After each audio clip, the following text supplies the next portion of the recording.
আছে ইতিমধ্যে দুবিধ বনাই আজৰি কৰিলোঁ নাৰিকল গাজৰৰ বৰফি আৰু তিলৰ লাড়ু আৰু এয়া বনাম আজি নাৰিকলৰ লাড়ু ইয়াতে মই প্ৰায় 5টামান নাৰিকল মিক্সিত পিচি ল'লোঁ লৈ চেনিৰ সৈতে একেলগে মঠি পেলালোঁ আৰু লগত ঘিউ দিলোঁ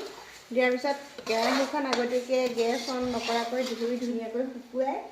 নাৰিকলখিনি তাতে ঢালি দিলোঁ তাৰপিছতে গেছ অন কৰিলোঁ কৰি পুৰা ভাজি আছোঁ নাৰিকল ভাজি নাই অলপ টাইম আছে আৰু হ'বলৈ এয়া চেনি গলিবলৈ আৰম্ভ কৰিছেহে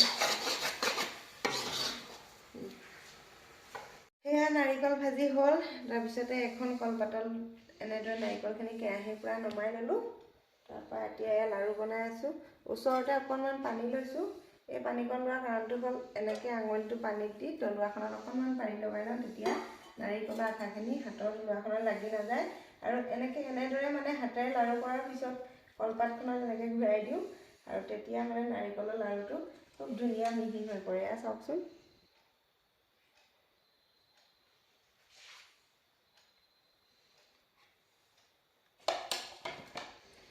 আৰু নাৰিকলৰ লাড়ুৱেই আজি মোৰ এই ৰেচিপি কাৰ্যসূচী শেষ হ'ব 3 নম্বৰটো ৰেচিপি হ'ল আজি বনোৱা